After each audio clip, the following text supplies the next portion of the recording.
These are fine. These are fine. I can't help but think they... Oh, is that one like a diorama?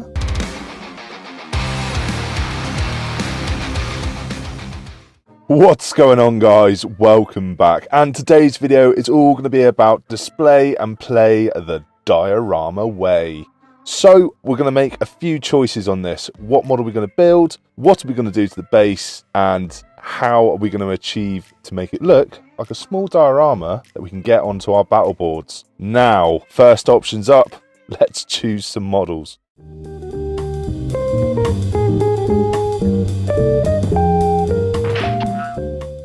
Did I just catch you staring at my shame? So we're going to take these sprues to make our one Dread Knight. But to do that, we're going to have to start with the basing, because that's what this is all about. Trying to make our bases pop as small dioramas that we can play and display with. So I'm going to start off with corkboard, because in my head, for the canon for my Grey Knight army, is they have landed on a planet that is mid-exterminatus, and it is erupting and lava is coming up from the ground, and they're still battling away to vanquish the demons. So with that in mind, I'm going to be tearing up this corkboard and placing it onto this base in a way that it gives like a fractured earth texture, so it looks like the earth is cracking underneath their feet. Once that's been completed, I'm then going to sub-assemble the lower half of the Dread Knight and then get the legs from the Strike Marine, just so we can work a little bit of spatial awareness and make sure they're both going to fit on this model with the plan that I've got in my head. And I'm also going to throw all the tiny pieces onto the floor, which I haven't hooved in a long time, and it's now camouflaged. Why?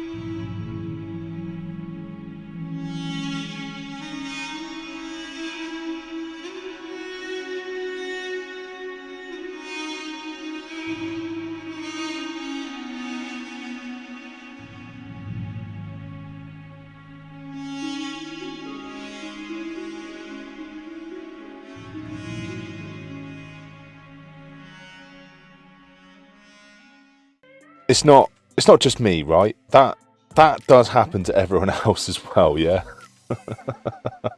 You know, I did that about 5 times, and each time I went, I should probably hoover this floor. Anyway, if you feel my pain, hit the like button, leave a comment, share, subscribe, all that other fun stuff.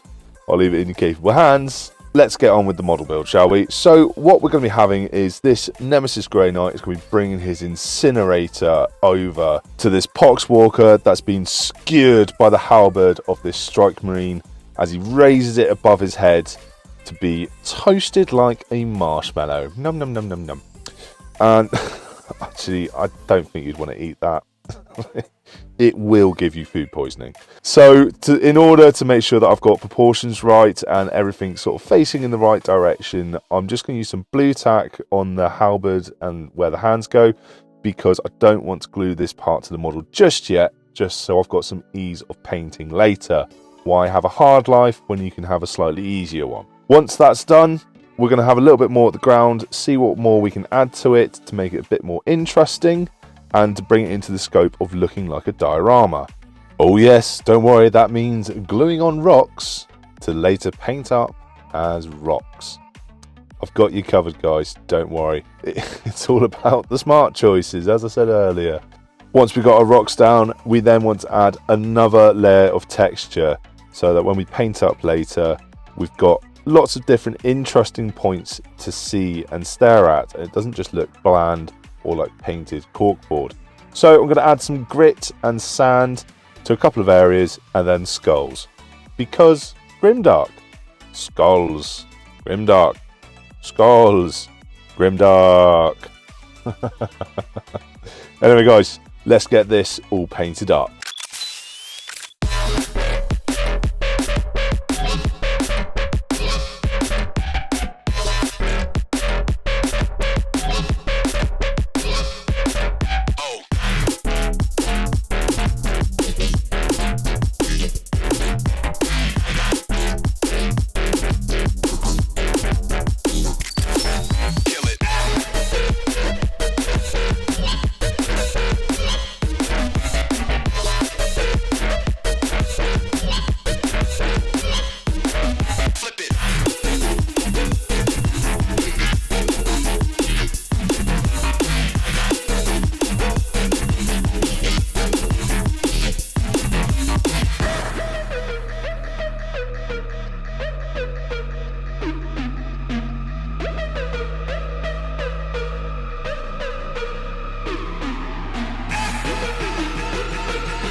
So now to finish up our mini playable diorama, we're just going to finish up painting the ground textures, and bearing in mind that I've got this concept of the world being exterminatus and lava erupting up. The main thing I need to get is in all these cracks is a lava effect. Now, I'm not the best person at painting this, I'm still learning, but to do is to learn.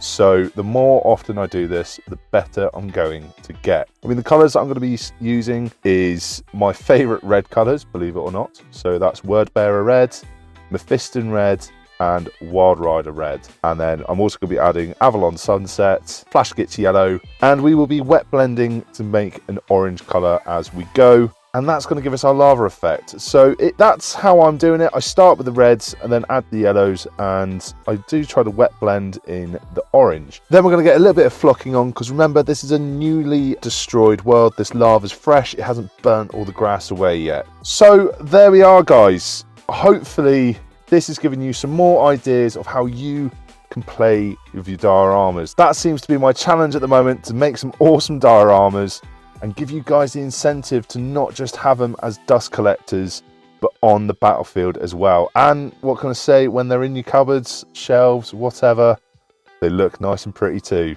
Win-win, really. So what can I say, guys? Please like, share, subscribe, all that good stuff. If you've enjoyed it, I'm sure you know someone else out there that will enjoy it as well. So share it on to them. And thank you for joining me on another mini adventure. I'll catch you guys in the next one.